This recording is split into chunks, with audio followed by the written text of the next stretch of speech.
warahmatullahi wabarakatuh. Perkenalkan, nama saya Dinda Igisa Salsabila, mahasiswa dari Universitas Nahdlatul Ulama, Kalimantan Barat, Fakultas Keguruan Ilmu dan Pendidikan, Prodi PGSD. Di sini saya akan menjelaskan materi tentang wudhu dan praktek menggunakan air 1 gelas. Taharah atau bersuci menempati posisi senetral dalam struktur ibadah Islam. Ia adalah gerbang utama sebelum seorang hamba melaksanakan ibadah fundamental seperti salat.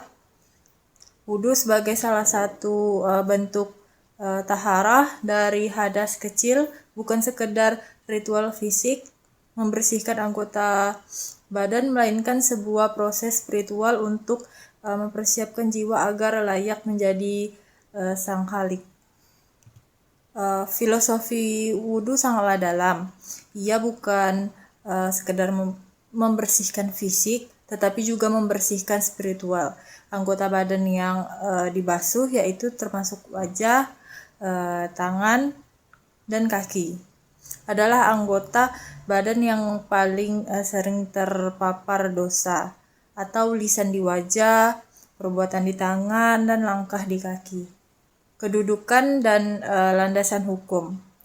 Yang pertama itu kedudukannya sangat vital. Wudhu adalah syarat sah sholat. Tanpa wudhu yang sah, sholat yang dilakukan tidak akan diterima.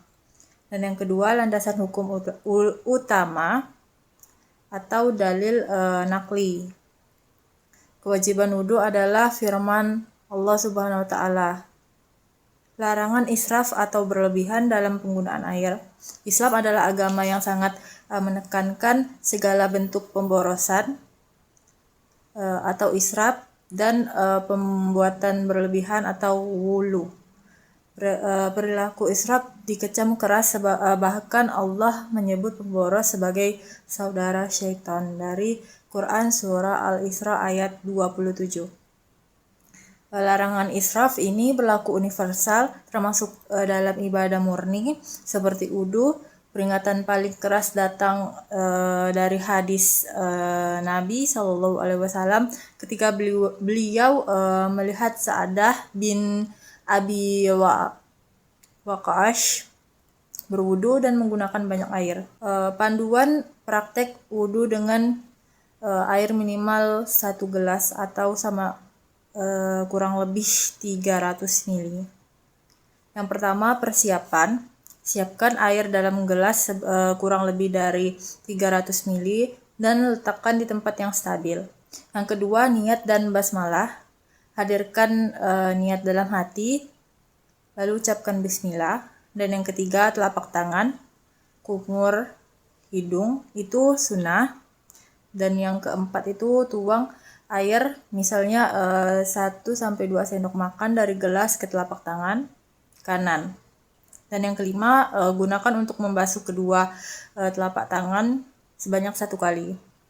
Dan yang keenam, tuang sedikit lagi, ambil dengan tangan kanan, gunakan untuk berkumur dan menghirup ke hidung dalam 1 kali pengambilan.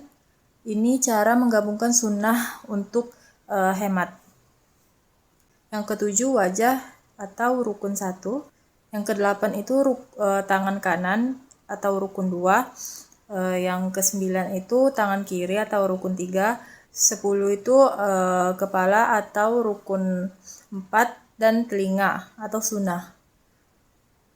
Dan seterusnya itu kaki kanan rukun 5, terus kaki kiri rukun 6, lalu tertib rukun 7 telah terlaksanakan atau doa, baca doa setelah wudhu.